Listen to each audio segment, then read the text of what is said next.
Drew, what's up, man? What? I hope you're having a good Halloween night.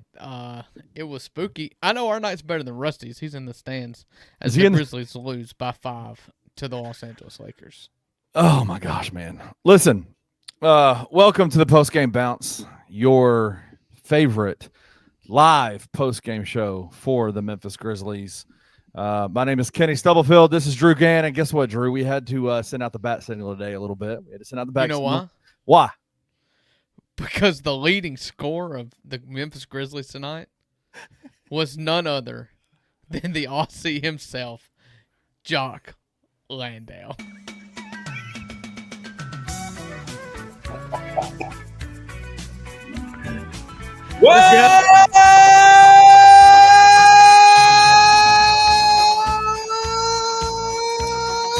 To the post-game pounds with your hosts, Kenny Stubblefield and Uncle Buck. I'm Wayno, and I have more energy than our Grizz tonight. Let's go, boys! Woo! It's really a cheat code to have Wayno do the post-game bounce, considering it is 11 o'clock Central Standard Time, p.m., and it's currently, what, 2 o'clock in the afternoon for you? 3. That's 3. It's just totally unfair. Like, he is fresh in his bag. Like, this dude is like, he's got a good meal inside of him right now. I'm like 2 handles deep on some Elijah Craig right now. So, like, this is, word. I'm surprised it's not more than that. Hey, let me ask you this. I'll set you up, Wayno.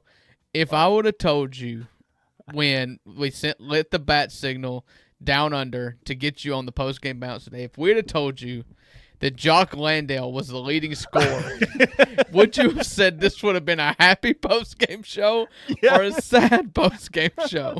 Look, I try not to make too big a deal about Jock because obviously there's the Aussie bias there, and I'm a big fan, but I also know Jock's limits. Yeah, being our starting center for I think I was saying to you, Kenny, during the game, Jock is kind of like jitty in the fact that, like, you give him limited minutes and he's going to produce. The problem with that is you give him more than that, you get the same minutes, you get the same results. It goes badly very quick. He's going to get like 6 points and 3 rebounds, and you can be happy with that in 12 minutes, or you can be mad at that at 20 minutes. Yeah, and like that's the thing, like the consistency, right? It's like that's knowing what you're getting out of smart vets who know how to play the game, know their roles, and we just seem to be missing a lot of that. I'm sure we're going to get into it.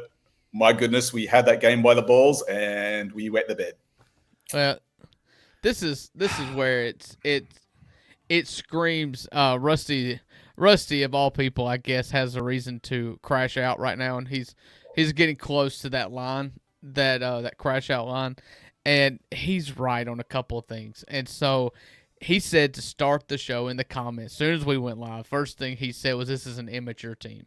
And I think he is absolutely correct. And it is a dang shame considering we're in year 7 of Jaren Jackson Jr. and year 6 of Ja Morant. And the reason why you know this is an immature team is because they cannot stop runs. It was a hotly contested game, kind of back and forth. Nobody had a huge lead in the first quarter. Then to end the second quarter, the Grizzlies in the half on a 33-11 run to have a 15-point margin going into the half, only for it to be gone within about 3 to 4 minutes of the third quarter. Yeah. And then they couldn't get a run back. It was just super frustrating from start to finish. And even Ja didn't have it tonight. You're allowed to have off nights. But when you get back in the court, he was disinterested, man. Well, that's what I'm getting at. When you get back into that game at I think it was about the 5.5 minute mark, he was standing in the corner again. This was something we blamed on Taylor Jenkins last year. This was something, you've got a new coach, you've got this, buddy, you're still in the corner. If you don't have it, it doesn't matter.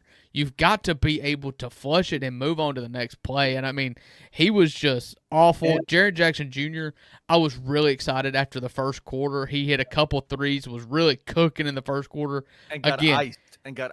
He had 8 points quick in the first quarter. He finished with less than – I think he finished with 14. Like, you're supposedly subtracting Desmond Bane and then going to hopefully uplift the usage of Jaren and Ja, and they've both just been trash to start the season. Yeah, I can't argue with anything with that. I mean, I didn't really have a problem with, Coach tonight, other than the third. I felt like he left that squad out there a bit too long to try and figure it out by themselves. And by that time, we dropped a 22-point lead, and Luka's going to do Luka. But my God, that fourth quarter, when you let him get that slow motion layup, like unacceptable. But yeah, look, I was really hoping to come into the show and be a little bit of a voice of reason, like us Grizz fans not to wig out, like results, a change in results sometimes is not a game-to-game, thing that happens. Sometimes it takes a few, and it takes some learning curves and some hard learning curves. But I think, and no one expects this squad, like you guys touched on it sort of this morning on the same show, Kenny, about, no one expects this squad to be the grit and grind era Grizzlies. But what we can expect is effort and heart. And I don't think that's too much to ask for everyone paying money to watch this stuff, like a little bit of to give a damn, right? Like a little bit of a give a damn. Just try, right? Like, and I think I've said this from the beginning of the season. We talked about all the injuries that the Grizzlies have right now, and who are they going to get? Who are they going to put out there in the rotations to like kind of make up for the Ty Jerome, for the Vince Williams as he's out, for the Zach Edey as he's out? And my response to the whole thing has been, this is John Jaren's team, and so put all of it on them. Like, like they need to take all of that mantle on. And it has just like tonight, and I don't want to overreact to one game, but tonight was one of the most, I'm going to say, disrespectful games I've seen Ja Morant play. Like, I felt like he disrespected the game tonight by the way that did you watch last season? I mean, this is what I was screaming all last year, and everybody wanted to talk about. It's Taylor Jenkins, and I was willing to admit that Ja Morant didn't love the Taylor Jenkins moves and the offense change, but he still went up there and just trotted up the court. Everybody likes to make the jokes about DeAndre Ayton playing in AirPods. Buddy, your superstar's doing it on your own team, and it's not the coach anymore because you've got to. And I can't take it. It is I'm with you. It's a disrespectful slap in the face. Like, you've got paying customers there. It's your first nationally televised game of the season, but again, you shouldn't have to make that pitch. Ja, it's nationally televised. Ja, it's the Lakers. Ja, it's a home game on Halloween, and everybody's having, like, you shouldn't have to make this pitch. Ja, this team needs you. Or guess what? They're going to roll out Cam Spencer to back you up, or they're going to roll out the rookie Javon Small to back you up, or they're going to roll out whoever it may be. They're going to put John Conchar on the ball. They're going to put Vince Williams on the ball. Ja, this Grizzlies team needs you badly. Like, you shouldn't have to make that pitch. Like that's to me, it's wild that the lineup that brought the Grizzlies back to end that second quarter featured Cam Spencer, John Conchar, Cedric Howard, a rookie. Who else is out there? Jock Landale and GD, Vince Williams. Or Vince. The other thing is, too, right? like with Ja's performance tonight, like, you kind of vouch for coach as well. Do you know, like, yeah, like, you're not happy. Like, you really need to take it to him before the game and go, hey, like, look, this is, approach it that way, because you can't do what you did on the court today. Like honestly, like you can expect missed shots, and I for one don't have a big problem with Ja taking threes and missing them, because I want him to shoot. I want that to be a part of his game.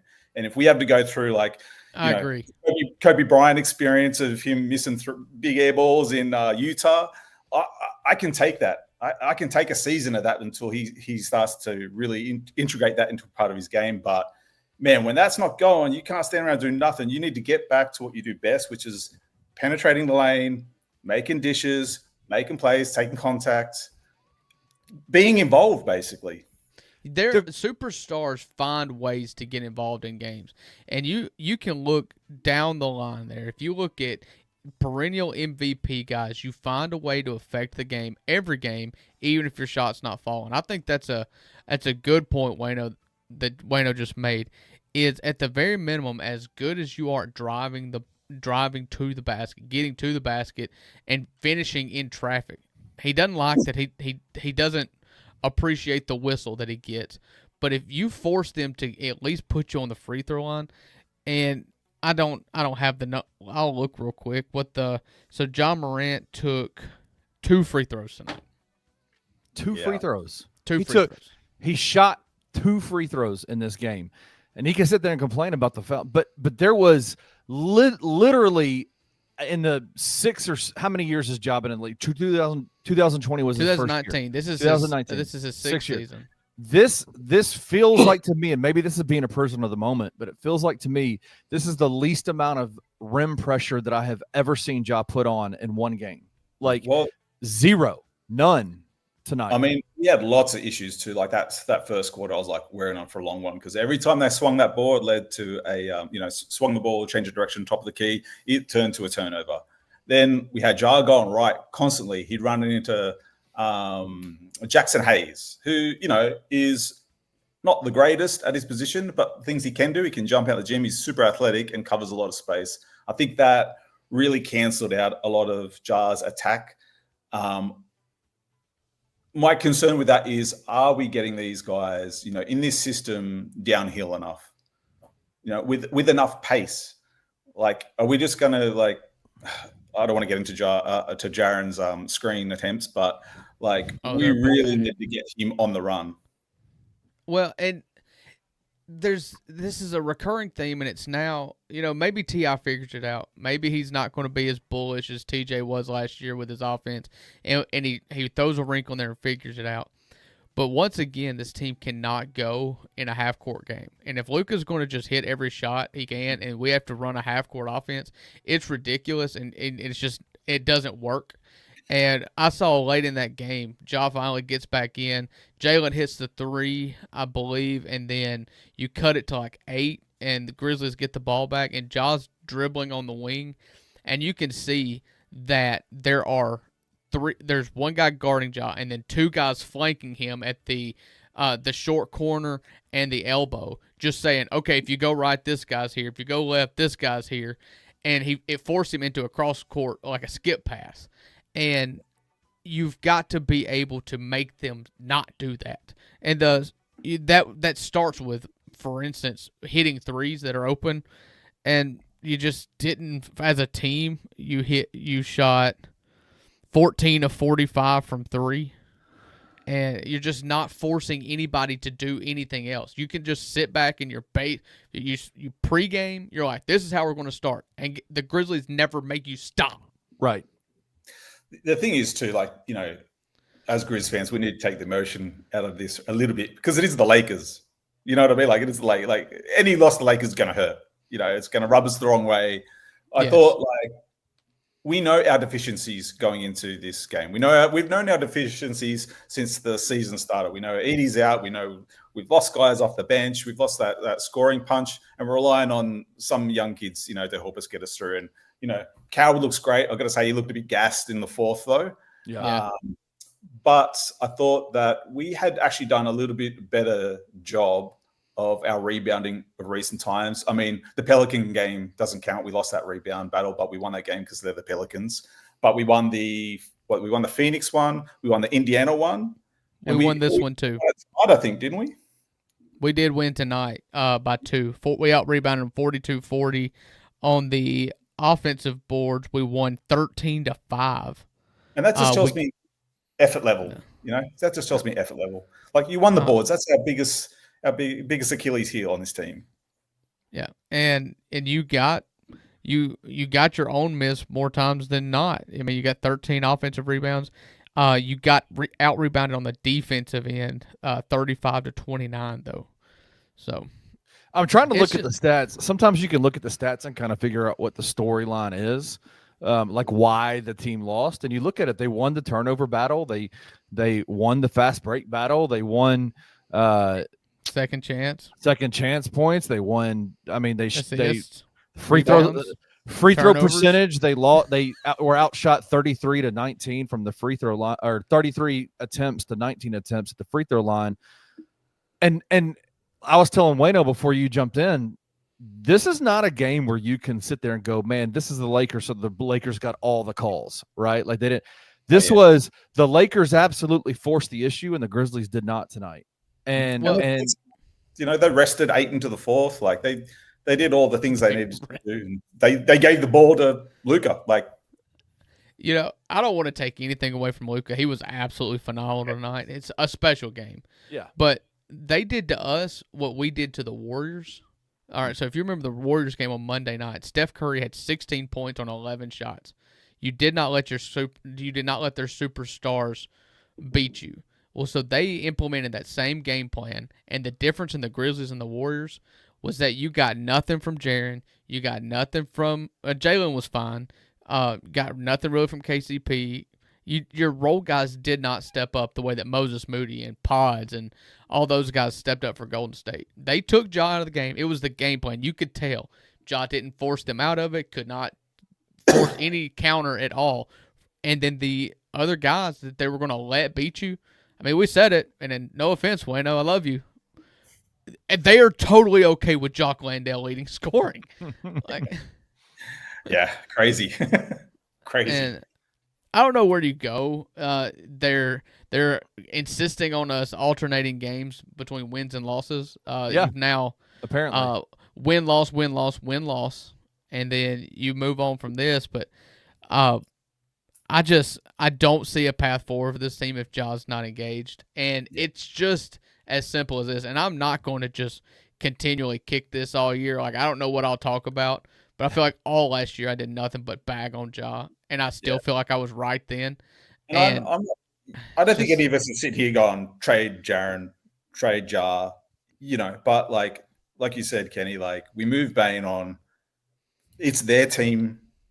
There's no question mark about it. Like they need to respond. It's not about like, we don't want them anymore. We, they're all, they're all crap. Oh, we can do better. We can trade for better players. It's not, no, we want a response. We want some heart. We want some shame on their game. Like you walk into that locker room, your head better be down. KCP better be in your ear. Landale better be in your ear going, how am I a top scorer? What the hell is going on? Islo better pull those boys to the front of the room and go, what the hell is going on?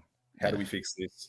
And, we talked about Taylor's biggest asset was that it seemed like he had the ear and he had the backing of John Jaren until he didn't. Until that's when he had to go.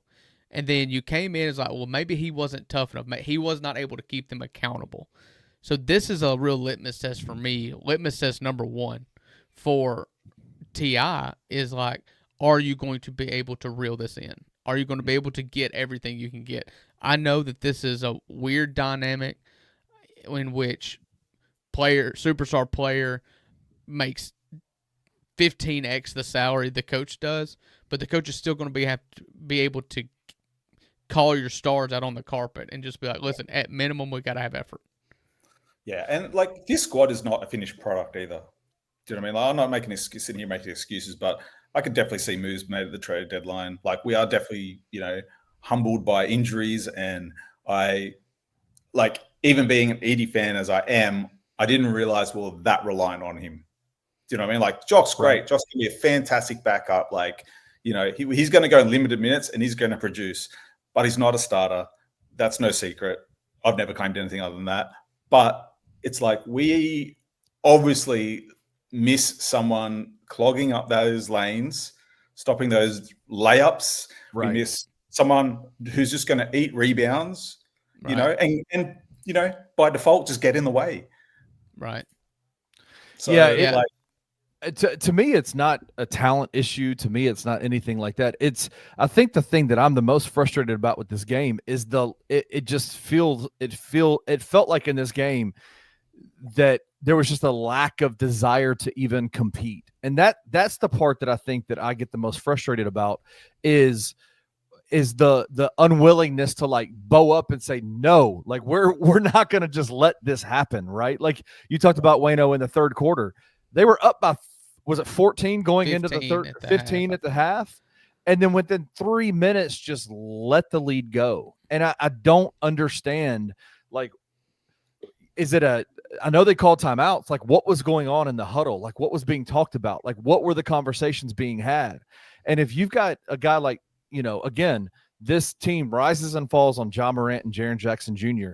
If you have guys that are not, if you have those two guys that are not in those huddles saying, what am I doing? Like, taking the onus, like, what am I doing here to stop this run from happening? Then these kinds of things are going to happen consistently for this team, because this is still a very young team. Let me ask you guys a question. You guys have got the stats in front of you, right? So, right. What did we shoot tonight from the 3 ball? 14 to 45, I think is what I just said. Is what I said earlier. 14 to 45. Like, yeah, I know 31%. Yeah, like, I know I'm a bit old school, and I know that I've watched over nearly 40 years of NBA in my life, and I know the game's change and evolve. But my God, like, I don't want this team to turn into like a team that plays like a 3-point shootout. Charlotte, like we had so many opportunities to dry the ball. We didn't. I mean, I liked in general what I saw from Vince. But what was he, like, 1 for 6, 1 from 7 or something tonight? Like, stop shooting the ball. Like, drive in. We had like layup opportunities or contact opportunities to take us to the line, which is exactly what the Lakers did when they got down big. They put their head down and attack the basket. And what did we do? We have like a 2-on-1, and Cam's pulling a 3. Like, what are we? Hey, this is interesting. Hey, Kenny, I'm gonna pull up a tweet if that's cool with you. Yeah, of course. From Michael Cole, post game, Ja Morant quote. So let me share my screen. I want to put I would tell you. I kind of just want to put this up here. I think it's pretty relevant. Sorry, y'all. Just bear with me for 1 second. I think the team also, Kenny, we speaking of that first half, that this team needs to trust each other a bit more too. All right, here is the DeMichael Cole tweet. All right. Ja did not appear happy with the coaching staff after the loss. His response to essentially every question after the game, quote, "Go ask the coaching staff." Said he feels fine. Full story coming out soon. Oh, whatever, bro. Just childish. Like, why? Go out and fucking play. Go out and fucking stop doing that shit. Like, I hate that stuff so much. Why do that through the media? Like, pull your coach aside. This is a comment, my lovely wife, and one of the things that I love about her the most is that she really tries to participate in the things that I enjoy. And so we're sitting there watching the game for a little bit tonight, and everything she sees it through like a high school girls basketball, like JV. She said, this offense looks nothing like the offense last year. I mean, she looks exactly like the offense last year. And I was like, no, it's not. But anyways, she just said, these guys are superstar. Don't they just ignore the coach all the time and just do what they want to do? And I was like, yeah, some of them really do that. And I was like, Ja doesn't. He just sulks, I guess. Yeah, let's not gloss over those comments, right? Go ask the coaching staff.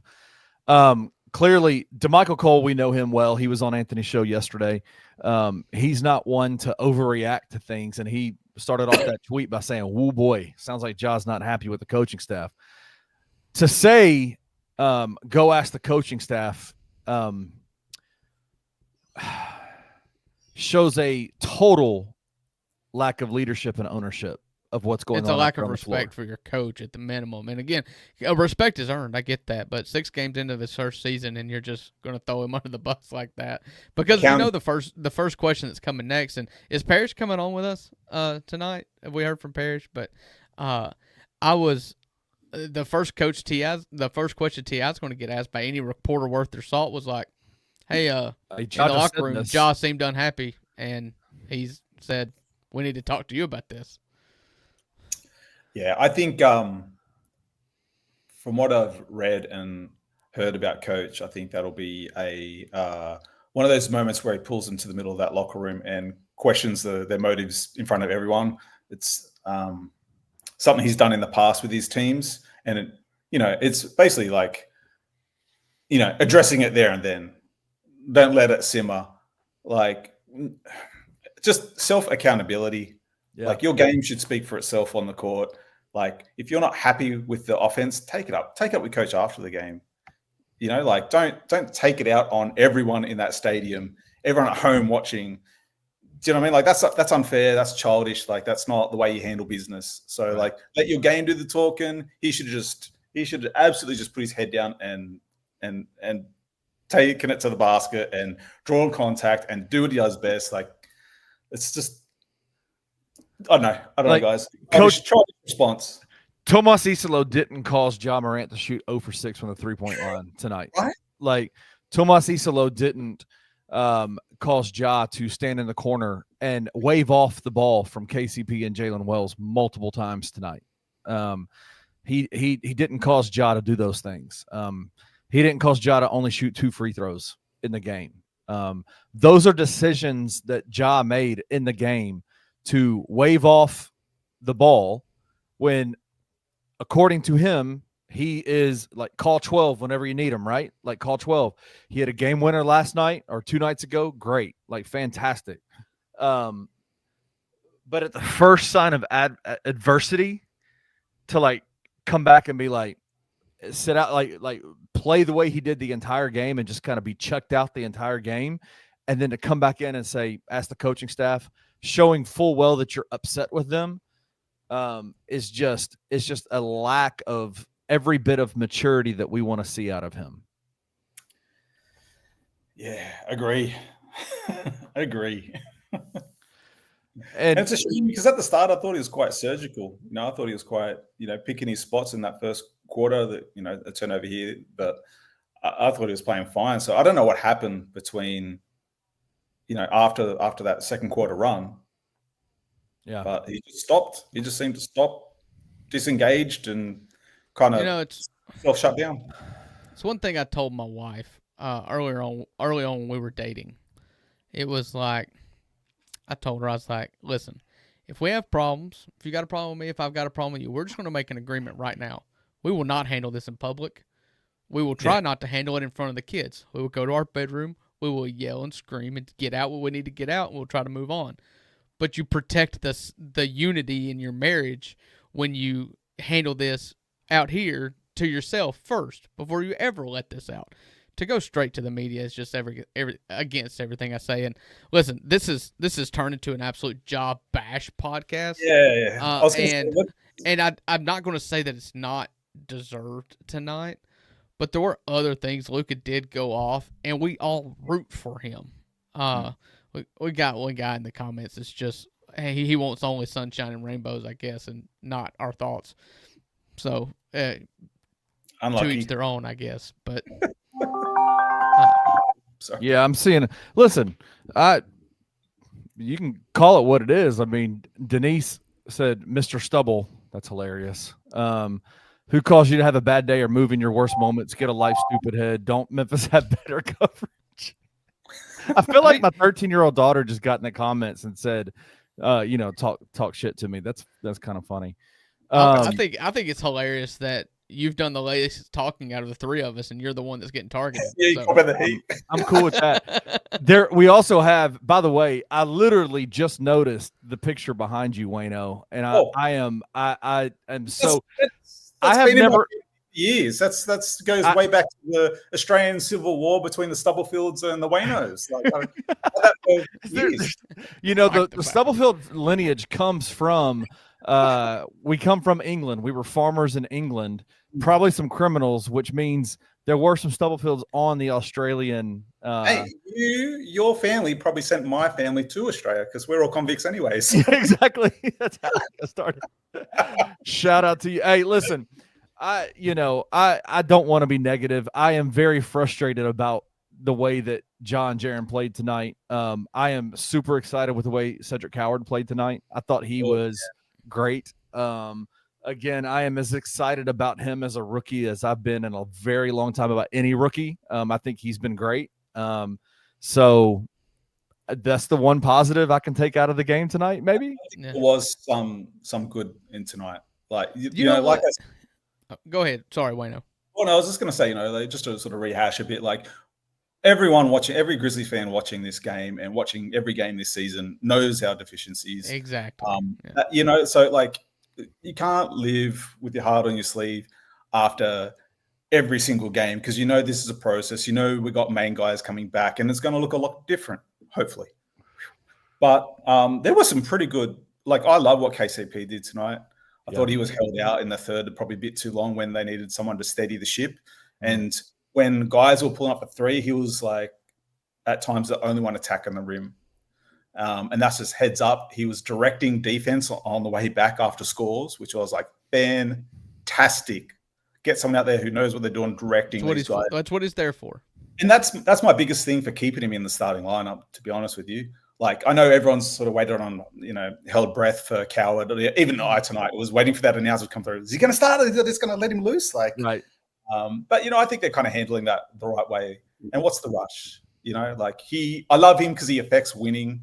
Yes. And he missed some chippies and stuff like that tonight. But it's going to come. But when he's on the court, he's just involved in everything, whether it's a rebound, whether it's deflection, like his length causes problems. And like, I know Luka dropped 40, what did he have tonight? I think it ended up being 42, I think. 44. He had 44. 44. I love that this rookie is defending the other team's best players. He had Booker in the last matchup. Mm-hmm. He had Luka tonight. That's only going to help down the road. And if he takes that challenge, like we know he will, like we've got a special kid on our hands. Yeah, I don't think this night is any way reflected on the front office. I think Zach Kleiman's always going to get shots when players don't play well. I thought the Cedric Coward is a crown jewel of his, to get Des for four first-round picks and then use two of those to trade up and go get your guy who's going to be an absolute superstar. Yeah. This is not a game to blame Zach Kleiman in any way. And the thing that people have to realize, and we are probably, I don't like cherry picking people who aren't from the comment sections who aren't with us a lot, right? And singling them out. But a lot of what you get out of this show and out of Bluff City Media and any show that covers any team, and particularly post-game shows for an 82-game season, is if the product was bad, the post-game show is going to be negative. Yeah. Guess what? If you go win the next game, the post-game show is going to be positive. That's what this is. That's what I don't know what anybody wants from us, and I hope nobody clips this podcast to shreds and it goes viral and we become the biggest poster boys for Grizzlies hate. I'll take viral. That's not what it is. I'll take viral. Any press is good press. I get that. But, there's 800 people that's been in this stream in the 35 minutes that we've been going right now. And I guarantee you 750 of them are pretty upset right now. And so I feel like we're a pretty good representation. There were good things. I love Cedric Coward. I loved what KCP did tonight. I love the first half of Vince Williams. I think something we can talk about right now is Vince Williams in his first game of the season totally supplanted Javon Small. That's a nugget that we need to think about going forward. Yeah. Just that length and the defense, and like having those guys, Wells, Coward, KCP, and Vince, like just causing havoc defensively, like is such good options for us to have. Yeah, absolutely. Yeah. I think I thought Jaren played pretty well tonight. I thought he was efficient on the offensive end. He only shot 8 times tonight, guys. Like, what are you? Well, not only that, look at how many he shot in the first quarter. Right, most of those shots came in the first half. Really, in the first quarter, he had three shots. He shot 100%, 2 threes and a 2-point shot.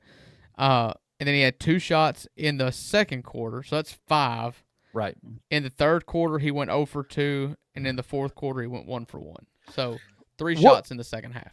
Well, as you've seen Jaren play for many, many years, and we recognize the talent that Jaren has and what he can do out there on the floor.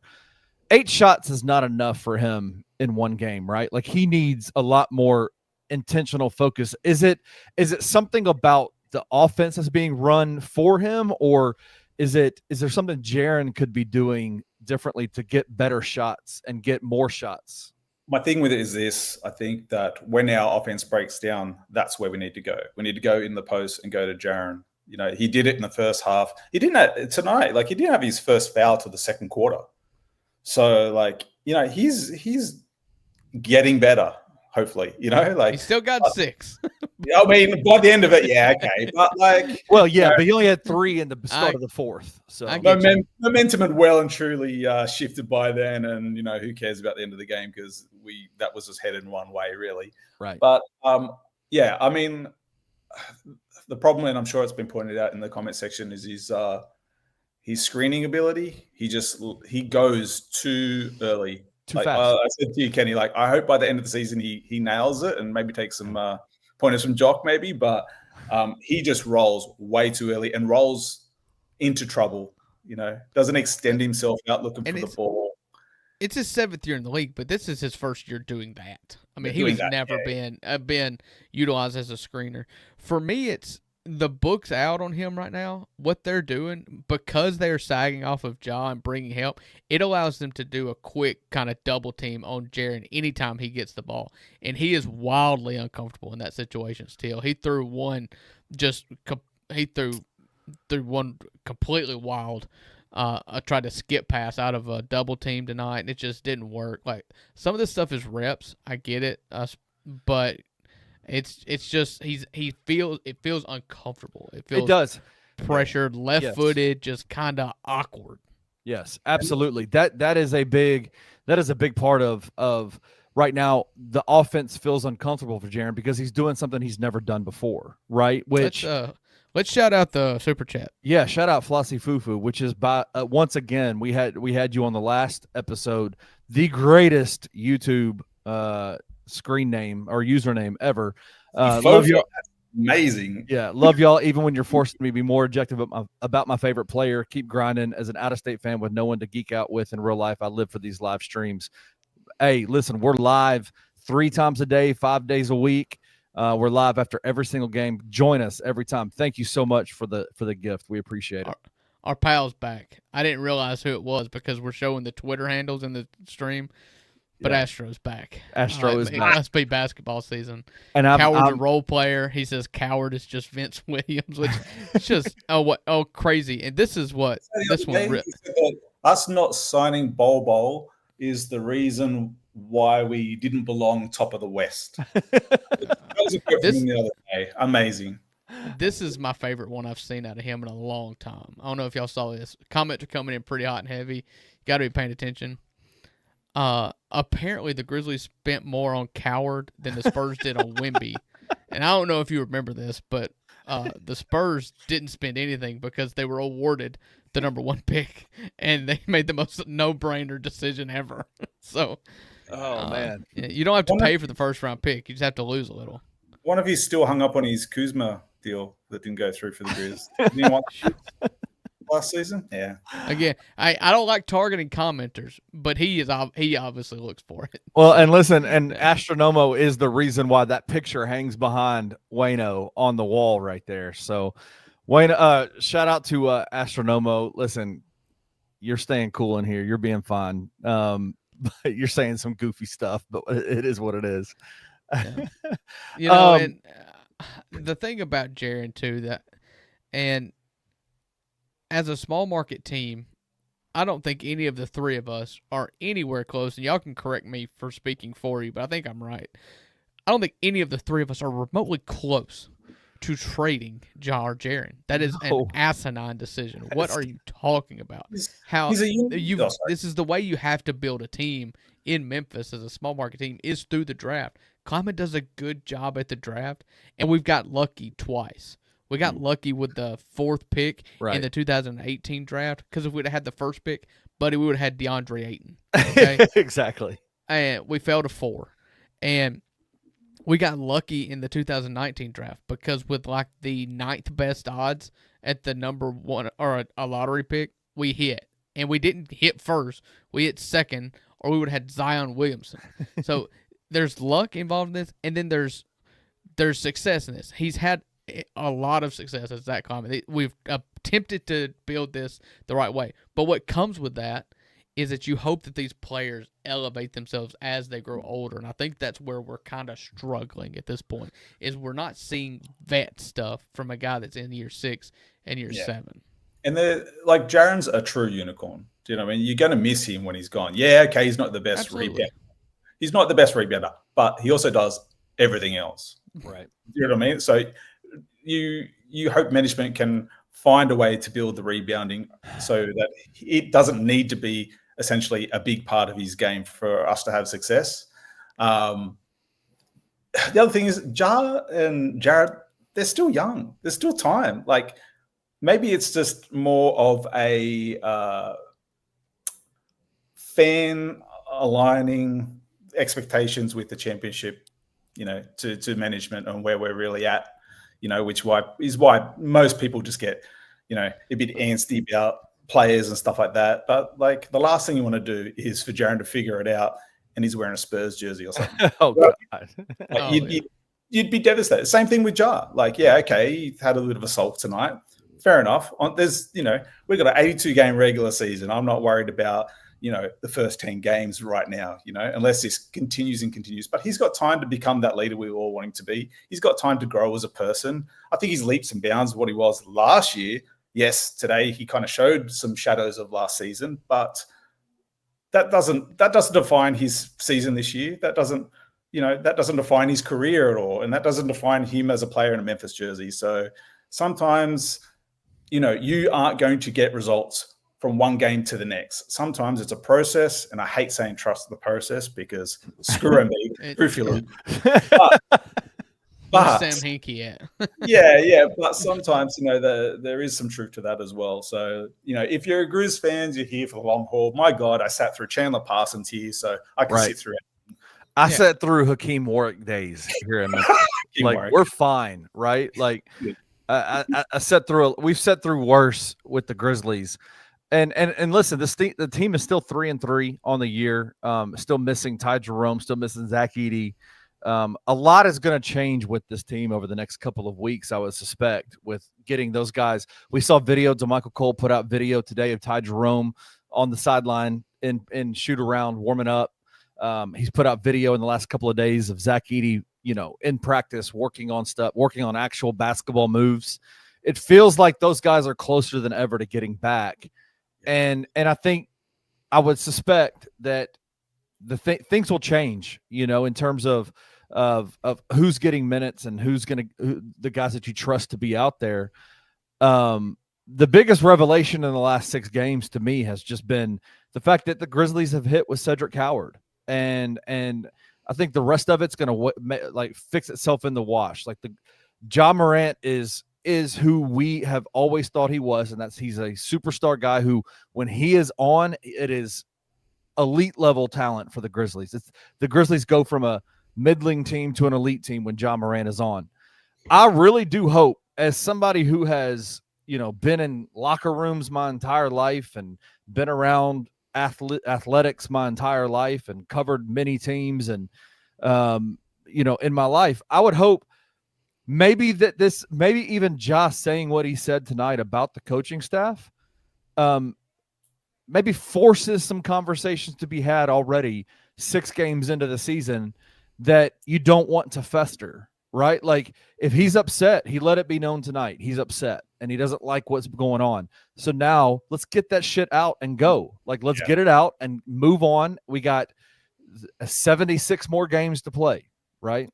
Have those tough conversations now in your first 10, not 10 outside the playoffs knocking on your door. Right. Where they need to fire a coach 9 games before the playoffs start. Who would do that? That sounds crazy. I think this is a cool little thought process here, a little an opinion here that of a guy that we respect. He's been on the Bluff City Media Network a lot, Ryan Meadows. He says in the comments here. Ryan's in here. What's up, Ryan? A level-headed response, which is not something you see out of the comment section a lot. He says this was always a gap year in his opinion. New players, lost a cornerstone player, new coach, tweaked system, injuries, growing pains are going to be gross, but long term is still bright. I can't poke any holes in that. Yeah, absolutely not. I'll even double down. I would even say, as far as like development with Jar and Jaren, I feel like we lost a year and a half with the injury season and with the suspension. So, like, they've got some catch up to do, and yeah, I totally agree with the comment. Man, shout out to Ryan, man. It's good to have you in the comment section, bro. We need to have you back on the show. I just put somebody in timeout the first time in my career here at Bluff City Media. Was it Wayno? Was it Wayno? Was it Wayno or was okay? No, you're the only one that blocks Wayno, and you have not publicly apologized. I immediately after the commercial, I absolutely apologize. Wayno, I want to do this in person. My only recommendation, I want to apologize to you in person for banning you from. You are the go. Like literally, the $2 Sports Show said we are quitting Bluff City Media if you don't publicly apologize. I was fighting the power. I mean, Wayno, I said, and I quote, the $2 are out if without a public apology. But I did put Astronomo in timeout. I had to see something else. Like there's people in here trying to talk, and he's just spamming. He'll be back with a new account. Don't worry. He'll be fine, and we'll let him back. We'll let him back. But the point of timeout is to change your behavior, and so this is just our way of doing it. I think that Ryan's right on it. There is measured responses. A lot of times those don't just happen on a post game show. This is pretty raw. That's the point of a post game show. This is an echo chamber of a fan base that is wanting to get out their feelings immediately, and there is based off of a loss on Halloween to the Lakers, in which Luka Doncic goes for 44, is not the time to change your projections of what you think the long-term prospects of the Memphis Grizzlies are. It's so crazy. Like that's what I say to people all the time when they have those kinds of conversations is let us vent right now. Like we're just venting about this game. Like I'm disappointed that yeah, exactly. That's tough. That's a quote. That's a bar, Jared Davidson. You can see him on the Daily Grind next week if you've got beef on it. Jared Davidson. He'll be on the College Football Saturday show tomorrow at 1:30. That's right. But big. But this is what this is. It's just an opportunity for us to vent. But this is the conversation I have with people all the time. Like people say we got to have tough conversations about John Jaren. Like what? Like what are the tough conversations that you want to have? You want to get rid of them? Like, or what do you want to do? Do you want to send them to the moon? Like, what do you want to do with them? Like, they're grown-ups as well. Like they're probably having these same tough questions in their own head and with each other behind closed doors, they're probably telling each other like, I hope so. I hope so. I really hope so. I'm not going to pretend like it's not a massive con to being a public figure that people that you don't know talk about you publicly. Like, I get that that's a con, but it also comes with the business a little bit. Yeah, I'm sorry. Sorry. I feel like the only thing I promise to everybody is I am a diehard fan. I love this team. I love this organization. I'll always try to be fair and modest and try to be well thought out. Like, I will praise him if he deserves to be praised, and I will kill him if he deserves to be, if he deserves it. All this stress and all this going on, it's only going to make the parade down Beale Street that much sweeter. Because we've been through the battles. You will find me on that parade on Rusty's shoulders. So, and Wayno will finally come to the States. Yes. By the way, that is something we've talked about quite a few times. Wayno, when have you made the plans yet? When are you coming to America? I'm tying it in with a special project. Yes, I know. Once that's done, I will be, my leave is all approved. So it's just a matter of when. So once that's done and everything's set up, I'm going to tie it in with a big salute and wave my Memphis flag and head over. And I am literally I cannot wait. I'm so pumped. All right. So there's a window here in which it would make a lot of sense, although it doesn't for selfishly, what I would like for you to do Okay. is to almost just put it off till next fall. Not next October, because I want to take you to a college football game. Oh, really? Oh, man. Yeah. I've heard so much. Yeah, Exactly. you have heard a lot. Yeah, so much. And I feel like you will never appreciate it. You will probably look at me and be like, "Yeah, you stupid American. You don't understand the glory of rugby." And I'll be like, "You're right." What you would say to me is probably the same thing I'd say to you, buddy. You got to watch it one time, and you'll get it live. Like, what do you think? How do you think Wayno would respond to the Grove? Like, that's what I want to know. Dude, what I think I know about Wayno through a screen and through a group chat is he'd be the life of the party and fit right in. Yes. What are you talking about? Like, this dude made friends through a comment section of a podcast. I don't think he's going to have that big of an issue fitting in with a bunch of people having libations at 9 o'clock in the morning on a grassy patch at a college campus. If there's beer involved, it's only magnified by about 10. So.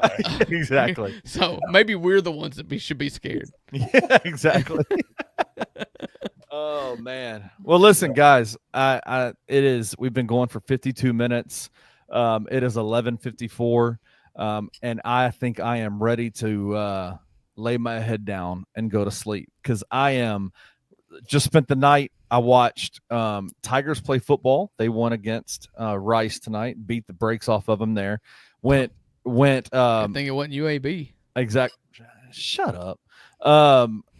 Watch from Mississippi State's about to smoke y'all. By the way, I'm just gonna say that definitely. right now. Yeah, absolutely. What are you talking about? You don't think I'm not prepared for that?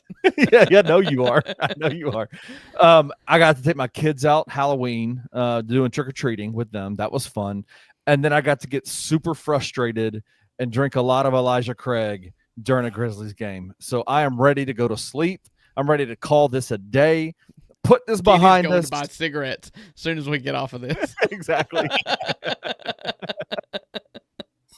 Oh man, but no, listen, a frustrating game tonight. I do think part of it is that it was the LA Lakers. I hate losing to the Lakers in any way ever.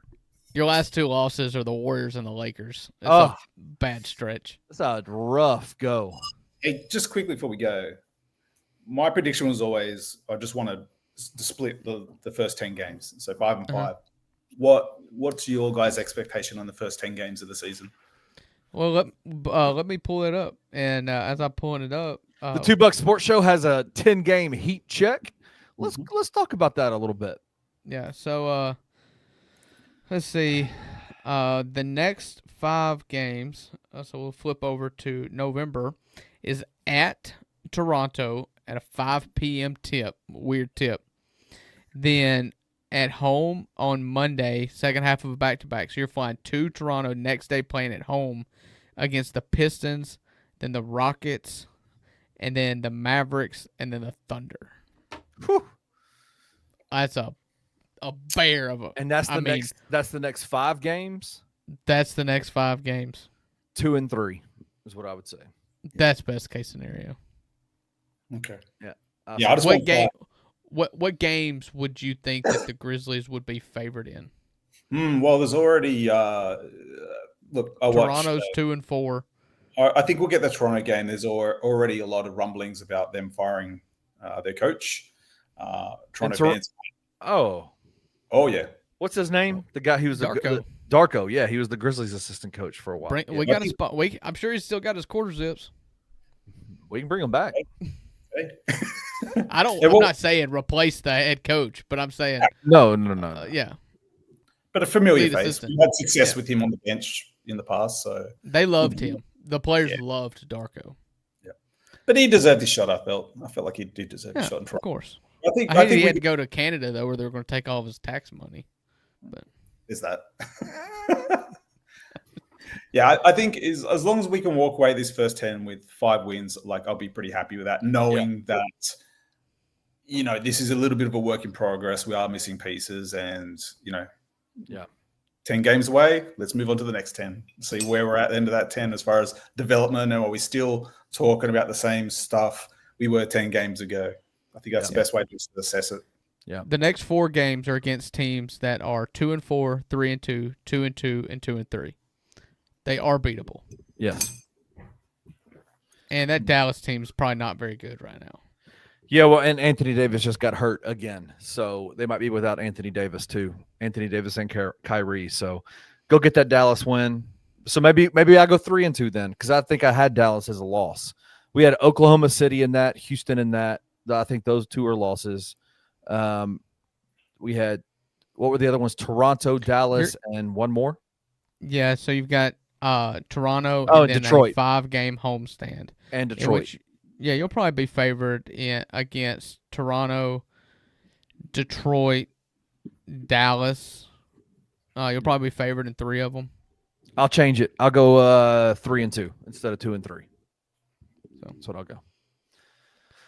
And then you play the Thunder at 5 p.m. on a Sunday. It's gonna be tough. Yeah. So, listen, everything's still in front of you. I said preseason I thought the Grizzlies were in the 6 to 8 range in the playoffs. What? Can I get that in writing or on a shirt? Exactly.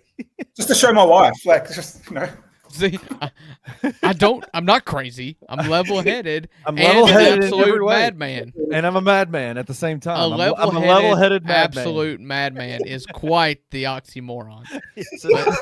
And might be the perfect description of Wayno, to be honest. Yeah, maybe. Level-headed madman. If that's not your Twitter handle, your YouTube handle tomorrow, then The level-headed madman. I hate that we just spoke my bank card code on air. I appreciate you guys. It is fun man. to at least vent with friends. If Yes, not, if college football fans all had a podcast to go rant on, there would be a lot of dogs in Alabama that would have far less bruises. Because when the Tide lose, they're just kicking people. Wow. Like this is just a better way to do it. Is all I'm saying. Start your own podcast and vent for the right. If you have trouble beating your wife after your team loses, then please start a podcast. That's a PSA that's going to be on. The more you know. Please check on Haley after tonight's game. The StreamYard new slogan is going to be: if you have problems, start a podcast. Wayno is the definition of a banana split. DJ, like I am confused by that, and I also totally agree. Like it. Yeah, I feel like that's kind of. Never mind. All right, let's get out of here. Jared said, "Kenny, shut it down." Yeah, it's time to get out of here. It got dark real quick. Kawhi Leonard hit a walk-off game winner, apparently, according to the real app. So he's, saving the planet and playing basketball. Plant a tree, baby. Plant a tree, Kawhi. Shout out to you, man. All right, listen, guys. Thank you. Uncle Buck, thank you for joining. I'm glad. It's always fun to have you on anything we do here at Bluff City Media. Y'all can catch Uncle Buck 11 o'clock every single Monday through Friday. He's on every once in a while at 7:30 on the Daily Grind, but you can catch him and his incredible vocal skills at 11 o'clock Monday through Friday with the $2 Sports Show. Wayno, you're always here. You're ever present, and we love you. We appreciate you. You are the man. Enjoy it's 3 o'clock. Now it's 4 o'clock over there. Look, let me just quickly say, Daily Grind on 11:25, $2 on at 3 o'clock. Yeah. Anthony Same on at 5 o'clock in the morning. So I've been up since about 3. I'm due for an nap right now. Yes, go get it. Go get you a nap. Go get you a nap. That's what I love about this network so much, is that it's introduced us to people like Wayno. Drew, sign us out with a song. Give us a song. Get us out of here. Do I have the perfect song? Yes, let's go. I wish you would step back from that ledge, my friend.